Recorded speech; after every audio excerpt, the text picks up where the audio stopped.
जरूरी सूचना है आप सभी स्टूडेंट्स के लिए।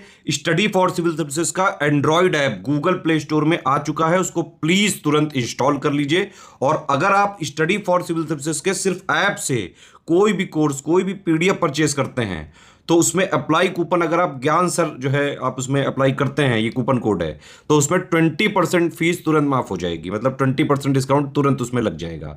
ज्ञान सर लिखना है, नॉर्मली ज्ञान सर स्मॉल लेटर में है सब कुछ, कोई स्पेस नहीं, कोई कॉलम नहीं, सिर्फ ज्ञान सर GYANSIR। इस तरह से अगर कूपन कोड लगाते हैं आप ऐप में बाई करने से पहले, जो अप्लाई कूपन वाले में आता है, तो 20% का डिस्काउंट तुरंत मिलेगा। वीडियो देखिए।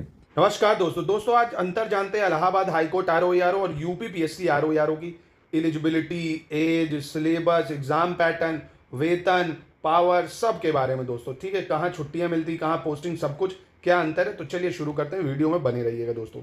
देखिए यूपी पीएससी आरओ यहाँ आपको पता होगा सचिवालय में जॉब मिलती है, एक ही सचिवालय है पूरे उत्तर प्रदेश में, लखनऊ में। ठीक है, अब आरओ और एआरओ में यहाँ क्या अंतर है। अगर आप आरओ बनना चाहते हैं जो कि ज़्यादा बड़ी पोस्ट है, उसके लिए सिर्फ आपको, ओनली का मतलब है सिर्फ ग्रेजुएशन चाहिए, बीए, बीएससी, कोई परसेंटेज नहीं, सिर्फ ग्रेजुएशन। और एआरओ के लिए एलिजिबल होने के लिए आपको ग्रेजुएशन भी चाहिए, प्लस आपको SSC या कोई भी कंप्यूटर डिप्लोमा होना चाहिए, और साथ में टाइपिंग भी आनी चाहिए, तब आप एआरओ बन सकते हैं। समझ रहे। और आरओ में ये नहीं है।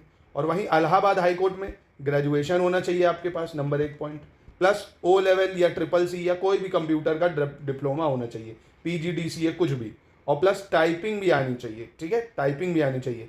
यानी जो एआरओ की एलिजिबिलिटी है सचिवालय में, वही इलाहाबाद हाईकोर्ट में है। दूसरी, इसके लिए एज है 21 से 40 साल, और इलाहाबाद हाईकोर्ट के लिए एज है 21 से 35 साल। एज रिलैक्सेशन जातियों के आधार पर मिल जाएगा। ठीक है, अब दोनों ही में इंटरव्यू नहीं है भैया, पर सबसे बड़ी चीज़ इलाहाबाद हाईकोर्ट आरओ में मेंस भी नहीं होता है, सिर्फ एक पेपर होता है 200 नंबर का, 200 क्वेश्चन आते हैं, 3 घंटे मिलते हैं। ठीक है, और प्लस तुरंत थोड़ी देर बाद 50 नंबर का आपको टाइपिंग का पेपर होगा। तो ओवरऑल नंबर बनते हैं 250। कितने बनते हैं? 250। ठीक, और यहाँ पे आपको पता होगा 140 की जीएस आती है, 60 मार्क्स की हिंदी आती है MCQ बेस। यहाँ 2 घंटे मिलते हैं और यहाँ 1 घंटे मिलते हैं। ठीक है, थोड़ी देर का गैप मिल जाता है, उसके बाद हिंदी होती है।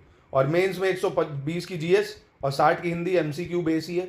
ये दोनों MCQ है, जैसा ये सिलेबस है सेम वही है। तो जिसने इसकी तैयारी करी वही वो हो जाता है। अब 3 निबंध लिखने को आते हैं 600 वर्ड के आपको। ठीक है, 40-40 नंबर का एक निबंध होता है, 120 नंबर। 100 नंबर की हिंदी ड्राफ्टिंग आती है, गद्य पद्य से आंसर लिखना, पत्र लिखना, ठीक है, ड्राफ्टिंग करना, ये सब। तो टोटल 400 नंबर का मेंस होता है, इंटरव्यू नहीं होता है, इसमें कोई मेंस नहीं है। सिलेबस जो है इसमें जीएस में वही history, geography, polity, science, UP के, मिसलेनियस, और 10 से 12 सवाल रीजनिंग के आते हैं। वही सिलेबस जो पूरा यूपी पीसीएस का है। डेप्थ में जीएस पढ़नी पड़ती है। और अगर यहाँ बात करें सिलेबस की, तो जीएस आती है, हिंदी भी आती है, इंग्लिश भी आती है, कंप्यूटर आता है, मैथ्स और रीजनिंग सब आती है। ईजी लेवल की होती है मैथ्स, रीजनिंग, कंप्यूटर वगैरह। जीएस भी ईजी लेवल है, इतना डेप्थ में नहीं होता है, सिर्फ एक पेपर है। आराम से आप स्टडी फॉर सिविल सर्विसेज का मटेरियल लेके आराम से तैयारी कर सकते हैं। सैलरी की अगर बात करें तो सैलरी देखिए यहाँ 70,000 है, इसकी भी सैलरी 70,000 है, सेम ग्रेड पे है। ठीक है, इसका काम वही सचिवालय में फाइलों को मैनेज करना है, आईएएस की फाइल, आईपीएस की फाइल, जो भी मंत्रालय की फाइल है वो सब। और यही काम इलाहाबाद हाईकोर्ट में आरओ करता है, फाइल का काम, जो भी केसेस की पेंडिंग फाइल्स होती हैं जज के अंडर में, वो। इसमें आपको पोस्टिंग लखनऊ मिलती है। ठीक है, और 5 दिन का ही काम होता है। यहाँ भी 5 डेज ही वर्क है। इलाहाबाद हाईकोर्ट में मिल सकती है पोस्टिंग, या लखनऊ में भी मिल सकती है, जो खंड है उसका। ठीक है, यहाँ पे भैया फ़ायदा है, समर वेकेशन, विंटर वेकेशन मिलता है, यहाँ पे कोई ऐसा कुछ नहीं है ना। और दूसरी इंपॉर्टेंट चीज़ जो है, ये भैया फुल ऑन सचिवालय, आपको पता हो कितना एकदम फुल ऑन AC है। इलाहाबाद हाईकोर्ट में अभी भी ये सुविधाएँ कम है ना। यहाँ की पावर थोड़ी ज़्यादा रहती है भैया, समीक्षा अधिकारी। खैर, अब कट ऑफ की अगर बात करें तो ये 200 नंबर के कट ऑफ है, 148, 142, 2017 में 122, 129, 2021 में 115 से 120 लगभग, क्योंकि ये अभी ऑफिशियल नहीं है, ये ऑफिशियल है, समझ लो। और वहीं 2016 में इलाहाबाद हाईकोर्ट आरओ का था 190, एआरओ का था 166.8। और वहीं अगर बात करें 2019 में, तो आरओ का था 212.7, एआरओ की पोस्ट नहीं थी इसमें। और वहीं 2021 में बात करें तो ये भी अनऑफिशियल है, 210 से 11 था आरओ का, और एआरओ का 205। अब ये ऑब्वियसली 250 नंबर में से है। किस में से? 250 में से। 200 का वही जो पेपर होता है जीएस वगैरह, हिंदी इंग्लिश का, 50 टाइपिंग का। अब लोग देखिए 25 वर्ड पर मिनट करने होते हैं, इंग्लिश में टाइपिंग है, तो लोग 50 में 50 भी लाते हैं, इतना टाइपिंग करने वाले हैं।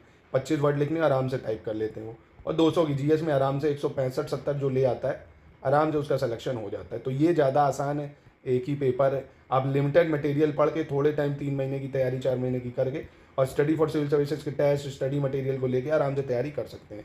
RO में पर भौकाल ज़्यादा है तो मेहनत भी थोड़ी ज़्यादा है। इसको भी आराम से किया जा सकता है क्योंकि जो प्री है वही 180 नंबर का मेन से, बस ऐसे और इसमें लेखन में थोड़ा मेहनत करना पड़ेगा।